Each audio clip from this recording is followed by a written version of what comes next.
Hello friends, welcome back to my channel golden days with me. আর আজকে আমি একটা নতুন রেসিপি নিয়ে চলে এসেছি। নতুন পুরাতন যাই বলবেন, একটা रेसिपी নিয়ে চলে एलाम। तो आज मैं फिर से एक फिश रेसिपी लेके आ गई हूँ। मुंबई में इसको बोलते हैं बॉम्बे डाक एंड बेंगल में, वेस्ट बेंगल में बोलते हैं लोइटा। लोइटा মাছের ঝুরি বা ভর্তা আমি নিয়ে চলে এলাম। অনেকভাবে করা যায়, আমি একটা খুব সহজ পদ্ধতি আজকে দেখিয়ে দেব, যেটা সহজে করে ফেলতে পারবেন। এই মাছটা রান্না করা সহজ। আমি এর আগে লইটার কাটলেট আপনাদের দেখিয়েছি, আজকে আমি এই ভর্তাটা দেখাবো। এই মাছটা আপনারা মার্কেট থেকে কাঁটা ছাড়িয়ে ফিলেট বানিয়ে নিয়ে আসতে পারেন, অথবা পুরো কাঁটা সহ করতে পারেন। কাঁটাগুলো খুব নরম। এই যে আমি নুন হলুদ মাখিয়ে নিলাম। মাছটা এরকম দেখতে হয়।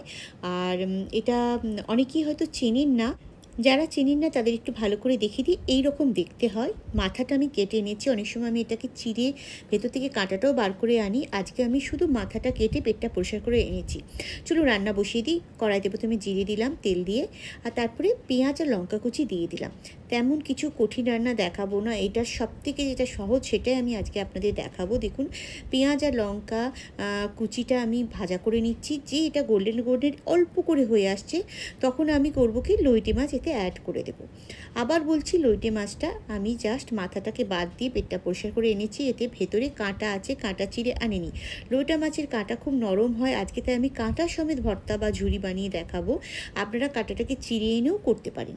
তো এটা আমি এপিট ওপিট একটু করে নিয়ে, মানে এপাশ আর ওপাশ উল্টে পাল্টে নিয়ে রেখে দেব কিছুক্ষণ। এই মাছটাকে বেশি কিছু প্রথমে করতে হয় না, নরম মাছ। দেখুন, কিছুক্ষণ পরে আমি এবার এটাকে অন্যদিকে উল্টে দিলাম। এইটাকে বলা হয় পিঠ খাওয়ানো। অল্প এই পিঠটা খাওয়ালাম, অল্প ওই পিঠটা খাওয়ালাম। মাছটাকে বেশি ডিস্টার্ব করবো না। আর মাছটাকে ডিস্টার্ব করলেও অসুবিধা নেই, কারণ এই মাছ গোটা রাখার দরকার নেই। আমি বানাবো ঝুরি বা ভর্তা। সেটা হচ্ছে এই মাছের সুবিধা। যারা মাছ রান্না করতে গিয়ে মাছ ভেঙে ফেলেন, তারা কিন্তু ঝুরি বা ভর্তা বানাতে পারেন। দেখুন, কিছুক্ষণ পর যখন আমি মাছটাকে আবার টাচ করলাম, মাছটা পুরো নরম হয়ে গেছে। তো এই যখন নরম হয়ে গেছে, তখন এটাকে আমি ভালো করে ঘেঁটে দেবো। হ্যাঁ, এটা ঘেঁটে দিলে পারে, দেখুন এখনও কাঁটার অংশগুলো ভালো করে ঘাঁটা যাবে না। এটা যত সময় যাবে তত কাঁটাগুলো নরম হতে থাকবে। অনেকটা হালুয়া বলা হয়, অনেকে বলে এটাকে যে আমরা হালুয়া বানাচ্ছি, লইটে মাছের ভর্তা না বলে। তো দেখুন, হালুয়ার মতো নরম হয়ে গেছে। এইটা আমি আরও অনেক ভালো করে ভাজতে থাকবো। কিন্তু এই সময়, এই যখন নরম হয়ে যাবে, মাছটার ভাঙা হয়ে যাবে, তখন মাছটা থেকে কিন্তু জল বেরোতে শুরু করবে। তাই চিন্তা করবেন না, ভাজা হওয়ার আগে মাছটা কিন্তু প্রপারলি সেদ্ধ হয়ে যাবে নিজের জলেই। দেখুন কতটা জল বেরিয়ে গেছে। এই জলটা কিন্তু শুকিয়ে নিতে হবে। তো মাঝে মাঝে নেড়ে নেড়ে দেবেন, জলটা অল্পক্ষণের মধ্যেই শুকিয়ে যাবে। এই জলটা ওই মাছ থেকেই বেরিয়েছে বলে জলটা ফেলারও কোনো ব্যাপার নেই। ওতে শুকনো হতে দেবেন। জলটা যেই শুকিয়ে শুকিয়ে আসছে, তখন ওতে দিয়ে দেবেন জিরে গুঁড়ো আর লঙ্কা গুঁড়ো। হলুদ গুঁড়ো দিতে পারেন, কিন্তু আমি দিই না। তার কারণ আমি মাছটা যখন ম্যারিনেট করেছিলাম, নুন হলুদে মাখিয়ে করেছিলাম, সেই হলুদটাই আমার মনে হয় যথেষ্ট।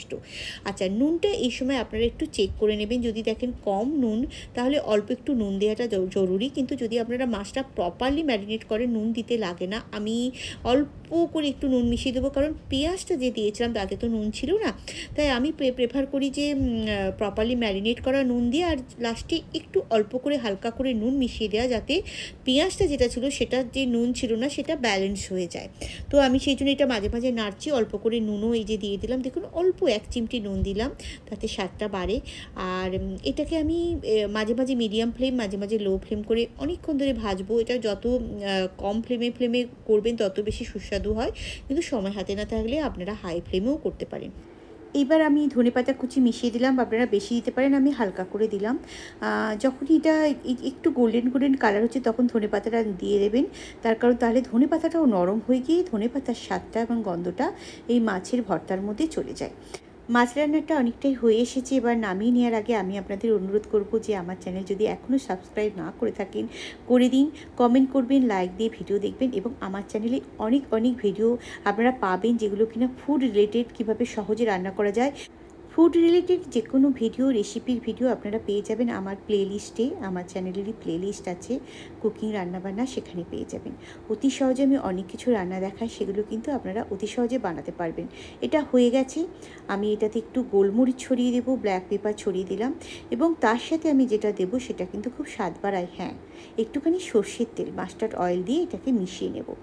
এই লাস্টে ব্ল্যাক পেপার, এই মাস্টার্ড অয়েলটা আলাদা একটা ফ্লেভার নিয়ে আসে। আমি পছন্দ করি অনেক সময় আমি এটাতে করি একটু লাল যে শুকনো লঙ্কা হয় সেটা ভাজা করে এতে মুলে দেওয়া মানে মাখিয়ে নিয়ে এর মধ্যে মাখিয়ে দিই, তো সেটাও টেস্ট বাড়ে। আজকে দিলাম না।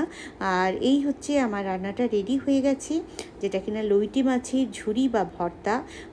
মুম্বাইতে যেটাকে বলা হয় বোম্বে ডাক ফিশ, এটা আমরা খুবই পাই এখানে, খুব ফ্রেশ পাই, খুব স্বাদের হয়, যেটা আমাদের খুব ভাল লাগে।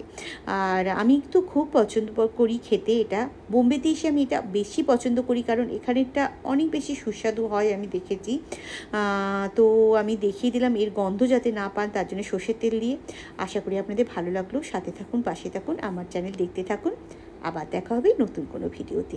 Tata, bye bye, take care.